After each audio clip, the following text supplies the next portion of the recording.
لا دربان دار إليجان فصابونا وهو زوجان وفوجا وقد دخلوا بدين الله كلماتي وقد دخلوا بدين الله فوجا بل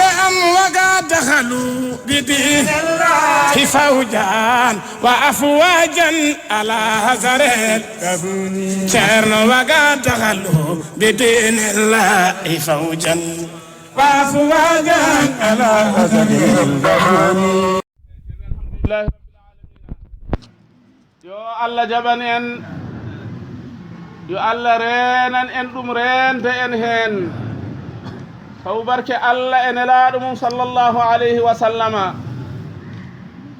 ceerno ene joga hen jorto moƴƴo inchallahu taala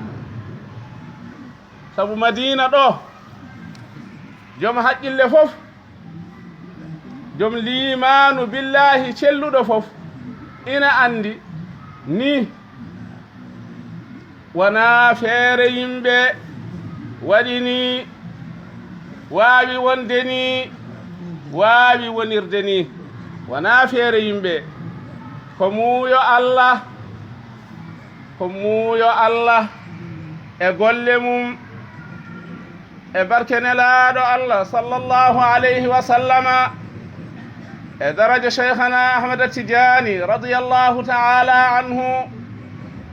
muuyo Allah giloto asal nokku o ko ladde mere wonno Allah ne andi to mum ko ni muuyi wadde nokku o muuyi haaɓe o muuyno o reeni nokku o haaɓe o muuyno arde ɓe yonti arde o addi ɓe o honni ɓe ɗo e nokku he o holli ɓe nokku o honni ɓe heen omo waɗi heen ko waɗi heen ko omo waɗi e maɓɓe ko waɗi e maɓɓe ko ɗum waawa iwde sabi ko Allah waɗi ɗum gila to asal ko l'islam noon ko sifa Allah noon waawa waylade waawa iwde waawa wontude goɗɗum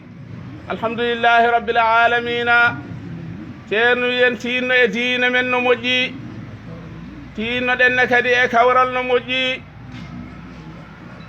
ɓeyden tinnade e laabde e laɓɓinde لا دربان دار إليجان فصابونا وهو زوجان وفوجا وقد دخلوا بدين الله كلماتي وقد دخلوا بدين الله فوجا بل وقد دخلوا بدين الله فوجا وأفواجا على هزر الكبوني شرن وقد دخلوا بدين الله فوجا وأفواجا على هزر الكبوني.